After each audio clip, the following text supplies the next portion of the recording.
penebusan Allah yang telah diberikan kepada kita. Itu adalah satu rencana agar supaya kita itu disatukan. Bukan hanya dengan sesama kita, tapi kita agar dapat disatukan juga dengan siapa? Dengan Kristus, ya. Itu yang poin utama. Tuhan mengetahui bahwa persatuan itu indah dan baik. Itu adalah rancangan Allah dari semula. Rasul Paulus ingin agar jemaat-jemaat itu memiliki apa ya? Sinergi. Sementara kita menunggu kedatangan Kristus yang kedua kali, mari kita minta kekuatan dari surga agar kita disatukan satu dengan yang lain, disatukan dalam rumah tangga kita, disatukan dalam gereja kita, disatukan sebagai umat-umat percaya. Pertanyaannya, nulis pelajaran sahabat kita tanyakan, bagaimanakah Anda dapat mengakui dan memahami bahwa penebusan yang telah Anda alami dalam Kristus Yesus adalah bagian dari sesuatu yang luas dan agung, bagian integral dari rencana Allah yang dipelajari, dan rencana terakhir untuk apa? Untuk mempersatukan segala sesuatu di dalam Kristus. Jadi penebusan Allah yang telah diberikan kepada kita, itu adalah satu rencana agar supaya kita itu disatukan. Bukan hanya dengan sesama kita, tapi kita agar dapat disatukan juga dengan siapa? Dengan Kristus, ya. Itu yang poin utama. Dalam satu waktu dan dalam satu ruang. Ada waktu dan ruang, kita disatukan secara secara finalnya kita akan disatukan dalam satu waktu dan ruang dengan Kristus tentunya nantinya. Oke, baik, mari kita lihat apa itu persatuan. Ini berbicara tentang kita dipersatukan dalam apa? Di dalam Kristus, ya. Kita sudah bahas minggu lalu sedikit, ya, pada saat kita membahas sedikit tentang kitab Efesus. Kitab Efesus itu tidak ada masalah khusus yang menjadi polemik yang harus diselesaikan oleh Rasul Paulus. Tidak ada seperti surat Korintus atau Galatia, ya. Tetapi Paulus memberikan nasihat umum yang dapat menjadi bagian bukan hanya kepada jemaat di Efesus, tetapi jemaat atau umat manusia pada saat ini. Itu masalah apa? Atau poin apa yang ingin ditekankan? Poinnya adalah bahwa ada kekuatan dalam satu apa? Dalam satu persatuan, dalam satu kesatuan di antara umat Tuhan. Kita sering mendengar tentang kata sinergi. Ya, kata sinergi. Sinergi itu didefinisikan sebagai apa, ya? The interaction or cooperation of two or more organizations, substance, atau bahasa Indonesia mari kita baca, ya. Interaksi atau kerjasama dari dua atau lebih organisasi, substansi, atau agen lain untuk menghasilkan efek gabungan yang lebih besar daripada jumlah efek terpisahnya. Ini arti daripada sinergi. Jadi kalau 1 tambah 1 seringkali kita pikir 2. Tapi ini 1 tambah 1 menjadi 3. Kenapa? Kalau saya membawakan satu kekuatan, Anda membawakan satu kekuatan, tapi kalau kekuatan itu digabung, itu jumlah hasil daripada kekuatan yang digabung itu lebih daripadanya kalau saya sendiri lakukan. Nah, contohnya ada satu penelitian dilakukan, ya. Penelitian yang dilakukan, saya tidak tahu ini kenapa hilang, ya. Mudah-mudahan tidak tidak hilang. Anyway, saya coba jelaskan, ya. Ada satu penelitian yang dilakukan di Kanada, yang dilakukan bagaimana?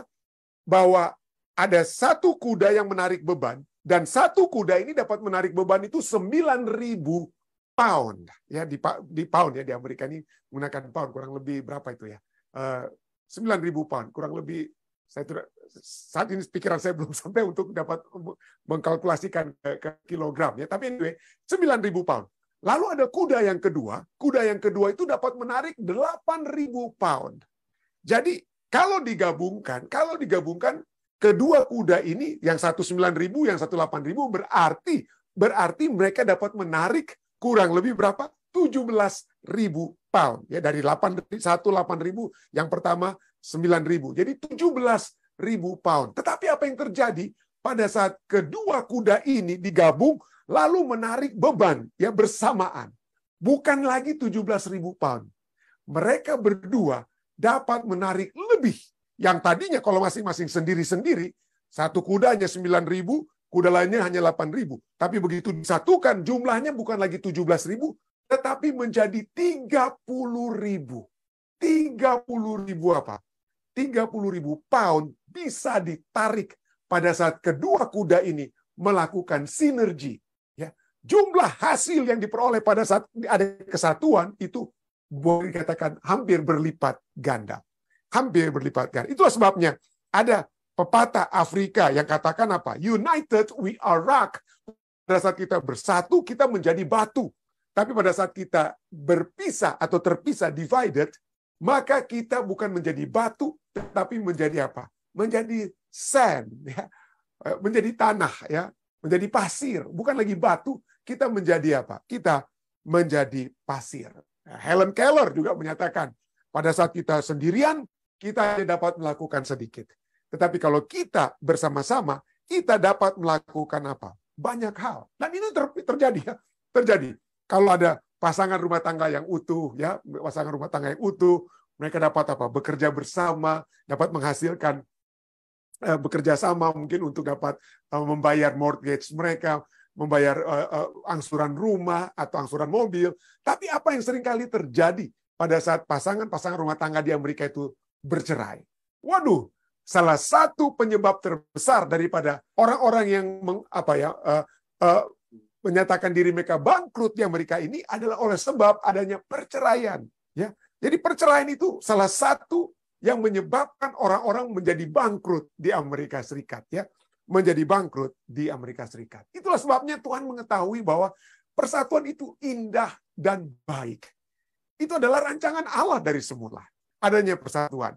Mazmur 133 ayat 1 berbicara tentang betapa baiknya, betapa indahnya kalau saudara bersaudara itu duduk rukun, ya. Saudara bersaudara. Jadi persatuan adalah hal yang baik dan hal yang indah. Dan setiap umat percaya itu dimintakan dalam Filipi 2 ayat 2 menyatakan, Rasul Paulus memintakan supaya kalian, Rasul Paulus minta sehati, sepikir, dalam satu kasih, satu jiwa, dan satu apa? Satu tujuan. Dan ini adalah rencana agung Allah, ya. Rencana agung Allah adalah untuk mempersatukan di dalam Kristus sebagai kepala segala sesuatu, baik yang di sorga maupun yang di bumi. Nah, tapi seperti saya sudah bahas minggu lalu juga, ada perpecahan yang terjadi di Filipi, ya. Ada dua sister yang antara Euodia dan Sinteke. Tapi kita juga lihat bukan hanya antara orang-orang, tapi di dalam jemaat, kepada jemaat-jemaat itu seringkali Rasul Paulus menegur mereka oleh sebab adanya perpecahan, adanya perselisihan di antara jemaat. Misalnya 1 Korintus 1 ayat 10-11, Rasul Paulus menasihatkan saudara-saudara di Korintus, ya, demi nama Tuhan kita Yesus Kristus supaya kamu seia sekata, jangan ada perpecahan di antara kamu. Tetapi sebaliknya, supaya kamu erat bersatu dan sehati sepikir. Sebab, saudara-saudaraku, aku telah diberitahukan oleh orang-orang dari keluarga Chloe tentang kamu bahwa ada perselisihan di antara kamu. Dan Rasul Paulus tidak mau itu terjadi. Dia tegur jemaat Korintus, dia dapat menegur saudara dan saya jika kita masih ada perpecahan di dalam jemaat. Juga di jemaat di Efesus, ya, jemaat Efesus, walaupun itu bukan merupakan satu hal yang memang ada contoh-contoh perpecahan di jemaat Efesus, tapi sudah diamarkan. Rasul Paulus mengamarkan kepada jemaat di apa? Kepada jemaat di Efesus, ya. Janganlah kamu mendukakan Roh Kudus Allah yang telah memeteraikan kamu menjelang hari penyelamatan. Segala kepahitan, kegeraman, kemarahan, pertikaian, dan fitnah hendaklah dibuang dari antara kamu. Demikian pula segala apa? Segala kejahatan. Jangan ada, jangan sampai ada. Rasul Paulus ingin agar jemaat-jemaat itu memiliki apa, ya? Sinergi, ya. Seperti saya katakan tadi, kuda pertama dapat menarik beban 9.000. Kalau Anda ketua-ketua misalnya dapat menarik 9.000, lalu ada anggota-anggota dapat menarik 8.000, bukan lagi kuda, ya. Tapi kalau semua itu digabung, maka itu dapat menarik beban yang apa? Beban yang lebih. Tetapi persatuan itu seringkali tidak dapat terjadi. Tidak dapat terjadi seperti yang diinginkan, ya. Persatuan itu sukar. Kenapa? Karena mari kita lihat, ada beberapa poin yang saya dapat dari internet, saya coba untuk rangkumkan, ya. Karena masing-masing kita yang ada di jemaat, seringkali kita memiliki latar belakang budaya atau suku, ya, mungkin suku atau latar belakang pribadi yang berbeda. Adanya tradisi, praktek, dan kepercayaan yang berbeda di antara seseorang dengan yang lainnya. yang dapat menimbulkan kesukaran bagi seseorang itu untuk menerima praktek atau perspektif yang berbeda. Itulah sebabnya Rasul Paulus selalu mengatakan, marilah kita memiliki apa ya? Memiliki kerendahan hati, ya. Memiliki kerendahan hati, memiliki kebaikan hati, ya, dan juga memiliki apa? Kesabaran dan kasih. Memiliki kasih supaya kita dapat melihat praktek atau perspektif yang berbeda yang dilakukan, dipraktekkan oleh orang lain. Tapi itulah ya, sukar oleh sebab karena kita, kenapa ini orang ini bikin begitu, kenapa mereka bikin ini dan itu ya. Berikutnya, poin yang seringkali menyebabkan persatuan itu sukar adalah adanya pilihan-pilihan, preferensi, dan keyakinan-keyakinan pribadi yang cukup berhubungan dengan latar belakang dan budaya kita ya. Jadi setiap orang ya memiliki preferensi, memiliki pendapat dan keyakinan mereka sendiri. Dan ketika preferensi pribadi itu lebih diutamakan daripada persatuan dan pemahaman, maka hal itu dapat menghambat upaya untuk bersatu dalam satu tubuh yang kohesif, satu tubuh yang bersatu. Jadi preferensi, ya, saya maunya begini, saya maunya musik dalam gereja itu hanya begini dan lain sebagainya. Jadi nggak boleh itu ya, dan lain sebagainya. Jadi ada orang yang saya pernah menghadiri satu preferensi bahkan bukan hanya dari segi individu, tapi preferensi gereja dapat berbeda. Pada satu saat kami ingin saya membawa kelompok nyanyi Unclub Choir untuk jadi sponsor untuk nyanyi satu tempat. Lalu karena choir ini besar, jadi kita minta untuk apa? Kalau bisa untuk pada saat mereka menyanyi, kalau boleh kira-kira ada satu meja yang digeser sedikit ya supaya ada penyanyi choirnya itu dapat berdiri di belakang meja tersebut. Waduh, tapi memang ketua di tempat tersebut katakan, tidak boleh pendeta. Kalau hari Sabat tidak boleh ada yang harus diangkat-angkat dari dalam di dalam gereja atau ya sudah diatur demikian. Jadi tidak boleh meja tersebut diangkat. Saya dapat menerima, ya. Tetapi mungkin ada orang-orang lain, kok keras sekali nih begitu ya. Keras sekali nih gereja ini kok enggak boleh gitu, seakan-akan tidak boleh untuk diangkat mejanya. Tapi itulah preferensi dan keyakinan bukan hanya pribadi tapi dari satu jemaat yang kadang-kadang ya kita saling menghormati lah. Kita harus dapat saling menghormati daripada memaksakan kehendak kita. Jadi itulah preferensi dan keyakinan pribadi. Berikutnya adalah luka atau kesalahpahaman di masa lalu. Itu dapat menimbulkan ya kesukaran untuk dapat bersatu ya. Konflik, luka atau kesalahpahaman masa lalu dapat mempersulit upaya untuk memupuk persatuan. Pada saat kita terluka di masa lalu, maka tertimbul kebencian, ketidakpercayaan atau masalah yang belum terselesaikan di masa lalu yang akhir-akhirnya itu ujung-ujungnya dapat menghambat pembangunan hubungan yang kuat dan persatuan. Jadi mari kita selalu sadar, kenapa saya harus bersitegang, kenapa saya harus keras dengan keputusan ini? Apakah karena mungkin pengalaman masa lalu saya? Kita harus selalu dapat mengintrospeksi diri kita. Sekali lagi, memiliki kerendahan hati, ya, memiliki kerendahan hati, kesabaran dan kasih juga kebaikan hati harus kita miliki. Dan terakhir yang poin dapat saya bawakan sini adalah ketidaksempurnaan dan kebanggaan manusia. Ketidaksempurnaan dan kebanggaan manusia. Setiap individu itu tidak sempurna. Setiap individu itu rentan terhadap kesombongan dan keegoisan. Keegoisan kita semua. Dapat kalau kita harga diri kita terluka, nggak tahu saya ini siapa. Ya, sekali terjadi seperti itu ya.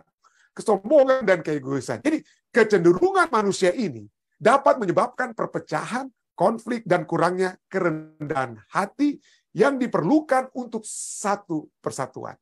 Kesombongan dapat menghalangi individu untuk mencari rekonsiliasi atau pemahaman dan menghalangi upaya untuk bekerja sama secara harmonis.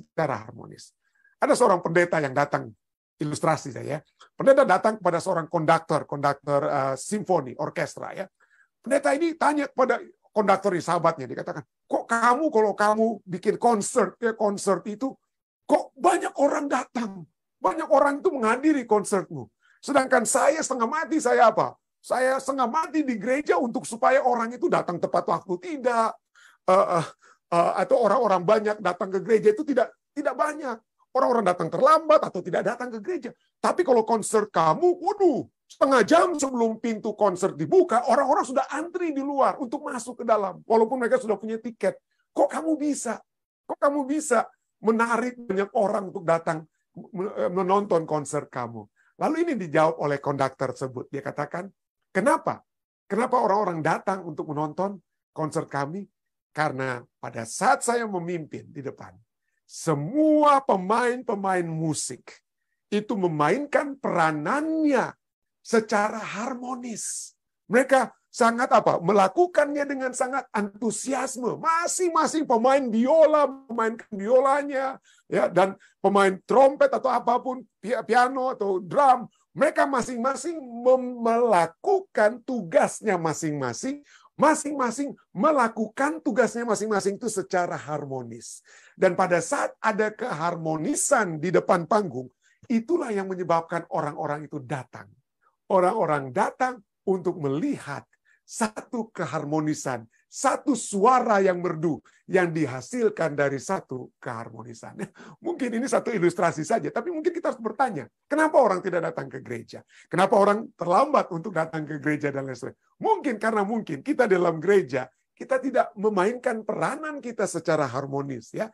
Masing-masing kita memiliki karunia-karunia rohani, masing-masing kita diberikan kesanggupan, talenta-talenta yang dipercayakan oleh Tuhan agar supaya kita gunakan untuk memajukan kemajuan tubuh Kristus. Tapi seringkali itu tidak kita lakukan. Dan itulah menyebabkan banyak orang yang tidak datang menonton, ya, menonton seperti menonton pertunjukan daripada orkestra ini. Tapi itulah, ya, memang segar sekali, ya. Kenapa? Karena kita tidak mungkin disatukan dalam Kristus. Orkestra ini disatukan oleh konduktornya. Konduktor itulah yang memegang peranan penting. Kalau dia angkat begini, orang-orang sudah tahu apa yang mereka harus lakukan. Kalau dia melakukan untuk membuat musik yang lembut, semuanya itu disatukan oleh satu oknum dalam orkestra. Bagaimana dengan kita? Kita semua harus disatukan dalam satu oknum, yaitu dalam siapa? Dalam Kristus. Persatuan itu hanya ada di dalam Kristus. Efesus 1 ayat 9-10 katakan, sebab ia telah menyatakan rahasia kehendaknya kepada kita sesuai dengan rencana kerelaan, yaitu rencana kerelaan yang dari semula telah ditetapkannya di dalam Kristus sebagai persiapan kegenapan waktu untuk mempersatukan di dalam Kristus sebagai kepala segala sesuatu baik yang di sorga maupun yang di bumi. Rahasia, tadi itu sudah bahas, ya. Rahasia adalah sesuatu yang tadinya tidak diketahui, namun sekarang telah dinyatakan atau telah diketahui. Rahasia apa? Ya, nah inilah kita, ya. Rahasianya itu rahasia apa? Itu rahasia adalah bahwa di dalam Kristus itu bukan hanya ada persatuan di antara orang Yahudi dan bukan Yahudi. Di dalam Kristus bukan hanya gereja kita itu ada persatuan di antara orang Amerika, orang Spanish, orang African American, bukan hanya orang Manado, orang Sanger, orang Jawa, orang Batak, bukan hanya itu saja. Tetapi pada saat kita disatukan untuk dapat memiliki satu universal harmoni, keharmonisan universal di antara bumi dan surga. Di mana pada saat Yesus datang di kali yang kedua, ini ujung-ujungnya. Mulai dari sekarang, ya, kedatangan Yesus itu adalah sesuatu yang dimulaikan dari dalam diri kita. Kita selalu siap untuk menantikan kedatangan Yesus. Secara pribadi kita dapat lakukan. Tetapi secara final, ya, akhir daripada semua proses keselamatan ini adalah pada saat Yesus datang di kali yang kedua. Pada saat itu Yesus datang, kemudian kerajaan 1000 tahun, sesudah kerajaan 1000 tahun, kemudian kita tahu, kitab Wahyu mengajarkan bagaimana kemudian setan dan pengikutnya itu akan apa?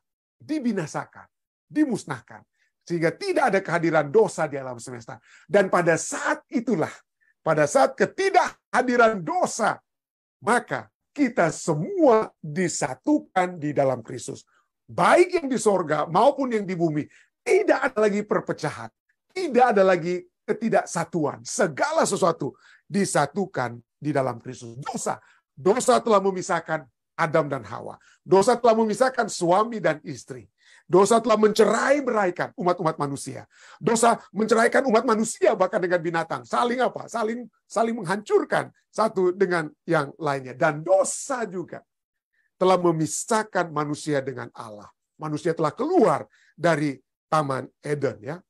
Dosa menyebabkan perpecahan antara suami dan istri, yang tadinya dalam satu kasih, tapi kemudian bercerai. Dosa memisahkan satu jemaat yang tadinya bersatu padu membangun jemaat tersebut, tapi lama-kelamaan kemudian mereka apa? Terpisah satu dengan yang lain. Tapi pada satu saat, ya, dimulaikan dari keadaan kita saat ini, maukah kita disatukan saat ini? Kalau kita tidak mau disatukan saat ini, kemungkinan besar kita tidak akan mau disatukan dalam kerajaan surga tentunya ya. Tapi pada saat kita disatukan oleh Injil pada saat ini, maka kita dipersiapkan untuk bersatu nantinya di dalam kerajaan surga ya, dalam kerajaan surga. Dan pada saat itulah Kristus menjadi kepala dari segala sesuatu, baik yang di sorga maupun yang di bumi. Sementara kita menunggu kedatangan Kristus yang kedua kali, mari kita minta kekuatan dari surga agar kita disatukan satu dengan yang lain, disatukan dalam rumah tangga kita, disatukan dalam gereja kita, disatukan sebagai umat-umat percaya. Sehingga pada saat Yesus datang di kali yang kedua, kita sudah terbiasa dalam satu persatuan. Kiranya ini dapat menjadi bahan perundungan bagi kita semua. Saya bawa ini dalam nama Yesus. Amin.